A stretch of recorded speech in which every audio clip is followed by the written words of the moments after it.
So díomh go léir agus fáilte thneis chuig an Dara chorá de tech Féile 2021 agus lom inómh tá Dara ó Cinnéide ó RTÉ Raidió na Gaeltachta. Gur míle maithe go Dara as 8 bheith lom inómh.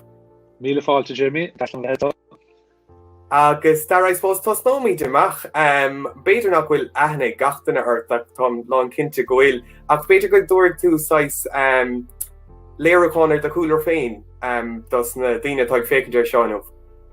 While Féile áthir fémar den tú tá gobar le RTÉ Raidió na Gaeltachta i gúige mún tá mar bhainisteoir régiún le RTÉ Raidió na Gaeltachta. Tá bliana déanta go gobar ins na meáin chumarsáide is doch i gcéad fara bliana agus fethe, dhá bliana agus fethe níis.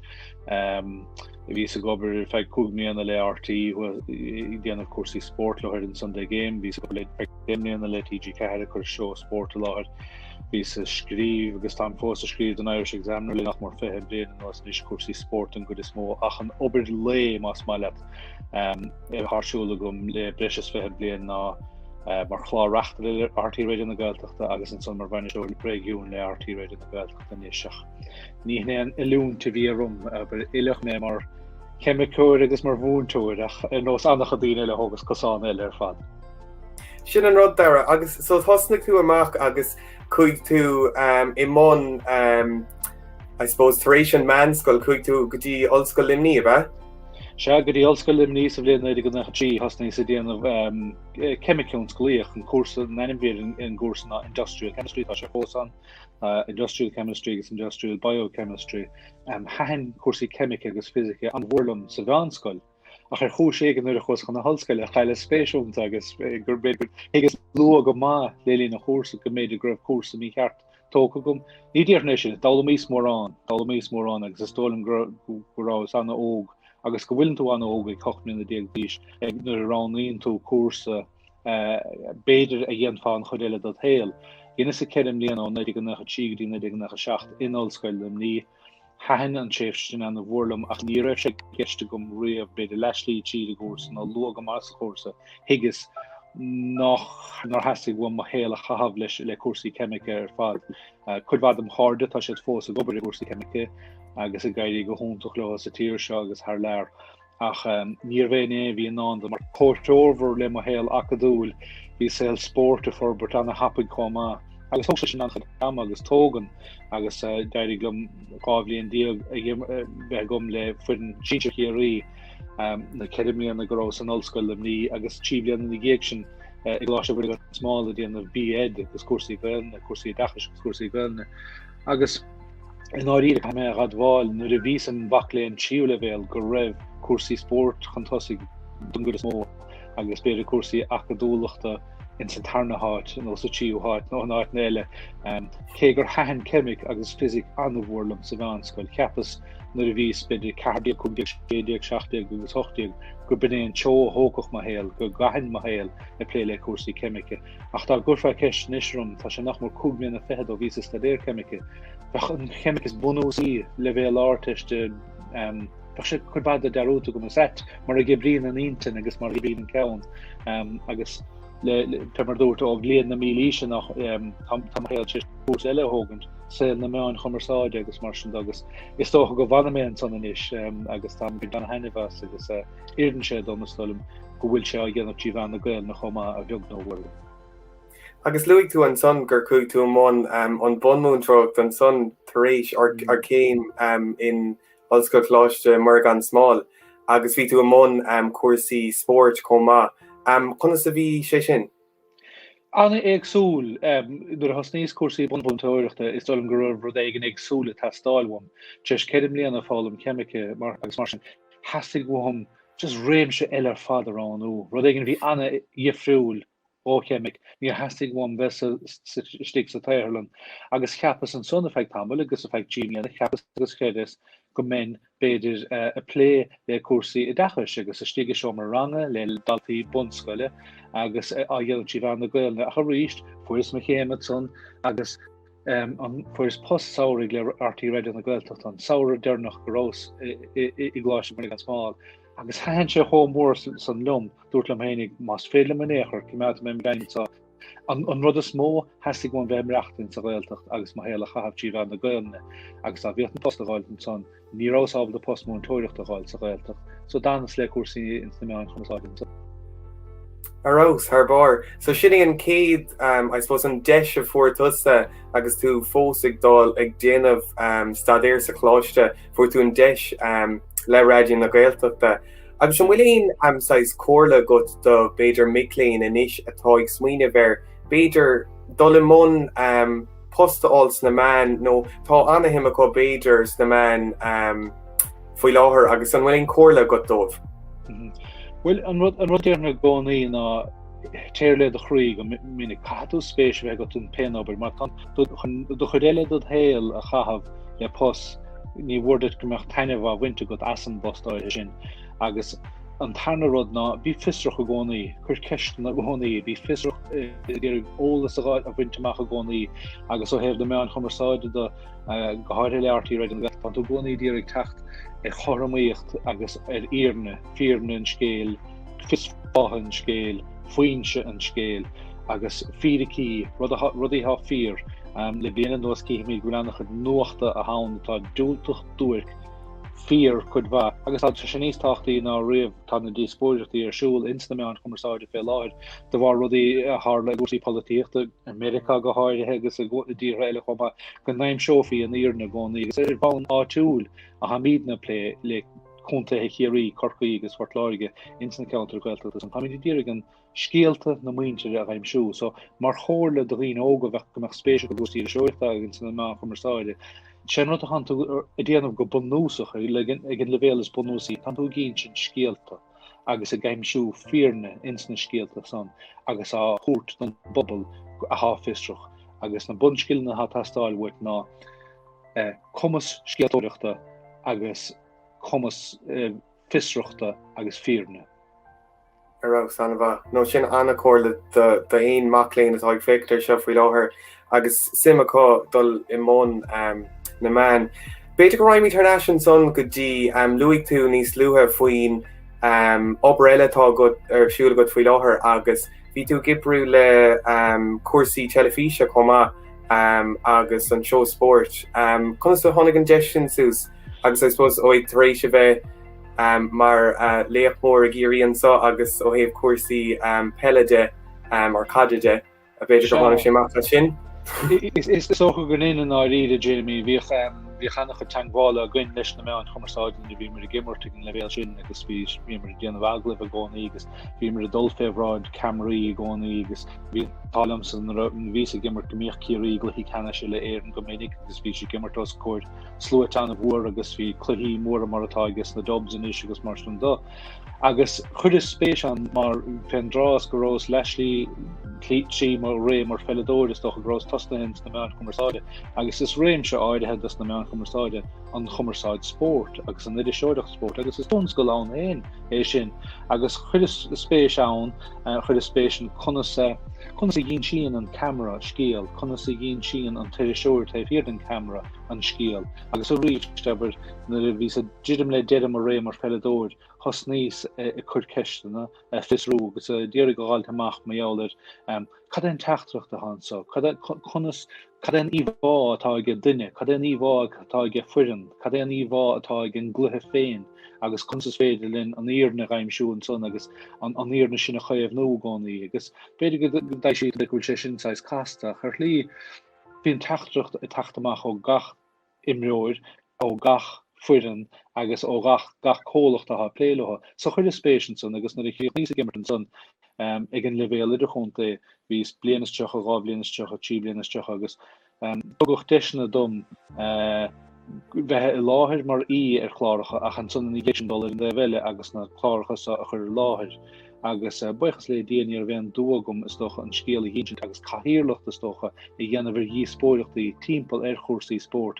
Agus in éan le agus stocha gur binéan post sais eslingach is cahaimse de gohfuil spéise got an rénos agus tá dína sásta tú dhéal agus a íoc as tá chahaimse le nónt agus as tá spéis a thuirt i gúsaí sport i gúsaí cum lúclas goil go háirithe.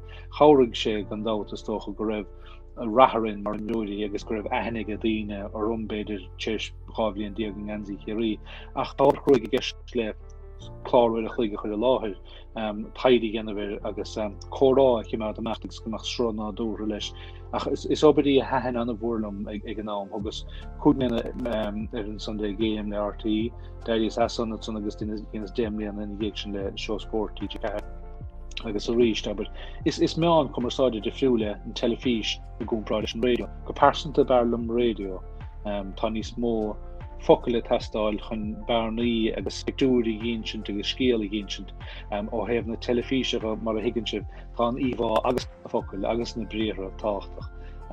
Ach an radio is dul an bhfuil skill níos mó testáil chun scéala géint.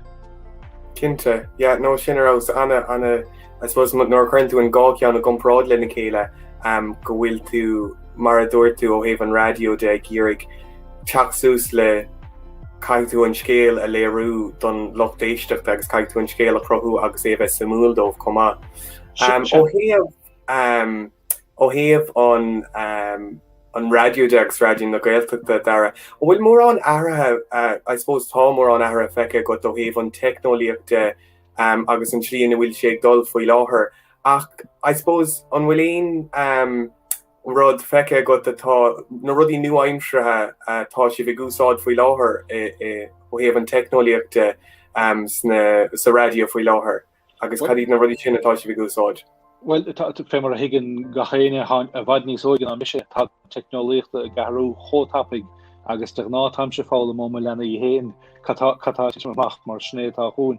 Nu a hosníos an soil radio na Gaeltachta ag nach né bhí mar tafad agus creil reel to reel, há spúl mór tape, shanna tape agus a gara an agur hóireachta bhechasúl ná jarfá le sasúr nó le lána agus chuirfá splicing agus mar sin rud a bhí arsúla an nám an son tháinig quick edit pro utel agus bhí seo dhéanamh go digite chugat. Inis tá an creilá dhéanamh is tócha le blian óhánas na le tían na stocha an creilá dhéanamh gin is slit an nátaisíochtún ar a hasníí mar amach. Tuis go bhfuil bán de lehan agus Wi-Fi agus bán agur agus infrastructúr láidir Wi-Fi in sa chunta. So agus an annachchuid ní ar gúlta. Is féidir creile ó éonáid agus ige an nám mátá an bán de lehan agus an choras bán de lehan láidir. Mar hámpla there's not a bit of Demian hin and if you want to Demian hin that that's still kaidan ma fuime water in radio hafa kuide hoort in in studio see trasman board agus microphones chuidos go de macht agus mar da agus an chora achrele no a happen in nish tá app tak an vod reported timeline app le rein client no go hostímer a gosáidig níle testáil wit bánagur ma lehan bhaund agus is bogara áide a thugann caidan studio caidan úntaach buime dit a sé nos éon appletá de iPhone or de Android agus a rís tá sé sin sé réhlóid a hosnú anné mar ní gáúna heile be teistel a godí Black líana a teistel godí corcaí ná teistel dún á chun cén se fad catarsú le Teams agus le Microsoft le Zoom agus ruí marsin fiú bhain le StreamYard agus ní gá tá caidan fuime need an Thailand app report IT app tá sé chomáile studio nar a dinter rud é gart agus tá sé réhlóide chrothú dúine tá sé costa sí lei dú agus a rís tá sé sin tu lá feiceid go me sé sin astá fiú bhain agus gan naró sé ríist agus ríistile ach tá an sil dinta bhd níos fosa ach an rud a gcónaí mar handan é níos misé caiin istócha caiig ma aigna bheith oscail gcónaí den rud atá nó agus ní féad le marrá níl spéisi go man son caiime bheith fisroch caiime bheith rá bhhailm ólas ráid mé sin an níl sé mahas do a héal a níl sé mahas le a chás agus na héisiúí tá a géisteach leis an gréile thsúla gom má ginan tá sais dúlgus an rud sin a gálam agus ganna bheith dúltach na héh. Cinnte no dar sin arás agus I suppose lyricán úntaach tu agat ó na bliantóin gotí faoi láthair agus cé áit na méid sa taucií comá. Dar a beidir just go lerómíid pí a beag faoin Gaelan agus I suppose na deisina tá ann do daoine óige agus beidir do miléin atá ag fécinir seo. Like tá ní léon túir ná ó héh na deisina dus na postna tá ann faoi láthair fiú smaoineh inis ná déim líon ó hin An bhfuil I suppose cóirla chun léire chun go ar an na deisna óhéh an Gaelande agus na postna tá dod na miléin amachchansa. Ja, well, ní leon dát ná go bhfuil deisna ann, agus bhfuil dul beidir céim níos fuide agus rá. Tá deisna fostíocht ann, is féidir slí bheithe a bhaint as an Gael mar a higann tusa, mar a higann mar a higann na mílta daoine fuid na hhéireann agus a fuid na hórap agus go déine fuid a dain. Ach tá rud níos táchtaí fósa geiste ceist na tangan, aber tá luach nach féidir luach airgide chur leis, a buint leis, nach féidir tachtasteach nó pá seachtainna chur leis. Sné an luach cultúra, go bhfuil rud éigen speisialta a gcuine nach bhfuil ag éon tír eile ar dain, mar hámpla, is breálam tangacha, is breálam Spáinis, is breálam Béarla, is breálam Francíis. Is breálam na hen tanga da bhfuil a dain, ach ní lumsa iad, agus ní bhaineann sé le híseir ná le lucht. An rud a hatá gomsa a tugach ar láimhdom an bhaintead héin a tháinig Róm agus an bobbal hat timplarum ná tanga dar dogan siad an Gaelan. Agus dá bhrí sin tá fánarm é chaimh nó, agus tíann éine ghfuil spéisiú go gúsaí Gaelna sa látá nuhain, gur miontanga íon Gaelan, nach láir nach chéine fuid na héireann, ná go déine fuid a daoine. Agus ná bhfuilach beidir timppla 8,000 duine láirnaí las mod an ggóra sin dachas. Agus chuann sé sin luach níos mó leis, luach níos mó go mar tá rud éigin atá mail, agus nuair atá rud mail tá sé le cosint. Agus is an obair sin go spéisiú gomsán, is creaaltóir me a chud réidir na Gaeltachta. Ní bheith míad ag baran an tamratings go dó. Ní bheith míad ach tá scíal díadach chátáchtach. Díadach ránín go bhfuil sé dangar fiúil. Agus snéan is doch luach atá a bhreaimse atá le mo chudebre. Go bhfuil creaala agus bhfuil a cabhrú le cuasaí creaaltóireachta i danga atá i mail, agus go bhfuil míadna á chosint. Agus fémar dúirtan an Féile fadó marjáldir an Gaelan, aber canna héamh gláfáid, canna cháid speisialta marjáldir. Well dúirt sé ní lena míidseach, ní lena díilseach, ní lena háilecht ná lena cáilecht, ní déobh gúid sí chu milliis leis an bhil, chu ná dúra leis an isciúid ná leis an bhíarfás. Canna héamh Gaelan nó canna héamh go láfá Gaelan, chu siimplí lei seo, tuisgur linn féinní. Agus is tachtach anna háchtach é sin. Ní sé polatúil, ina ní bhaineann sé le commodity le airigid ná feicile. Ach gur bhfuil rud a gcuin nach bhuilige gachéine. Agus an tachtach de hána gcónaí, tá doras agus an gata oscail tá 1000 fáilteró tachtasteach go dtíon damsa. Agus breis spéisiach go dán. Tá héin fós a fálam méall mar hanga agus mo choultúr héin, agus beme go dtíon lách ailfur me. Agus níl womsa mar réigdóir mar rinne láirn Gaelan ná go nach bhíon eile fisrach méall an rud speisialta sa atá gcuin. Agus ní féidir luach airigid a chuir sin. Cinnte dar nó sin thbár. Agus mar luúún san bhí sé anna mú agus anna spéisiúil gur linne í agus go gahamíd a bheith smuoine bhar gachar a bhaineann leis an teanga ní bháin gur tíreach teanga bháin ach an cultúr agus an ceol, an áráníocht, an peil, gachar a bhaineann leis agus go bhfuil siad go léir cóceangta lena chéile comá. Agus tá cinnte go bhfuil a lán miléin ag éisteacht faoi láthair agus iad i mbun cuasaí sport, cuasaí áráníocht, cuasaí technolíocht, agus má bheascann siad gachar le chéile sa scáil agus má leanann siad leis, ní bheith géon tóran ar na deisna bheith có amachchansá gan lát. Ní hen ualachaí, aber fémar déirim na bhí sa bhanscoil, na tangacha dhéine mar Béarla, Gaelan, Francíis, sníodann sí hangin. Is breálam na hen ceannacha. Hahan Béarla chomór, is breálam filíocht agus litíocht an Béarla. Hahan scanán na Frankilum, is breálam an Francíis, is breálam a good cultúr, a good bíg. Ach tá rud éigen a gcuine chomá. Agus fémar déann tú luas chudas na chéad dán, ar geol, agus ar sport, agus ar gahabhaimse. Ach, tá rud níos luachnas an tá tanga, tá slí chun sin héine chuir an úl. Agus dém se bhí an rud a hagan an macha as de bhíal, tá sé díach leis an rud a héna stecha a bhíal ó heh bí an lé, bricfast, dínéir agus opéir. An rud a hagan an focail hagan amachas as de sin tusa, nó sin seachta húg fan géal litbeidir an clí a chuirn tú a héana an úl. Cén scíal atá go, cén catá le hinsin go an ná mór. Agus is óntoch an bua sin an éontanga, ní gá gur Gaelne, ránín gur bhí Gaelan mohanga agus dohanga agus ardanga, agus fémar didim. Ní gá go mefa i éarnach bhíháin chun Gaelan na lát. Is tanga, is mó commerceádaí ach is linní mar tugadh ar láimh dúiní de rion glún. Is na 1000 fada bliain, ceannas na tangacha is arsa ar dain, a sé ceannas na deigín de hangacha is arsa ar dain, agus tam chomórálach go maidan sí bónaí fiú mátá sí i mail.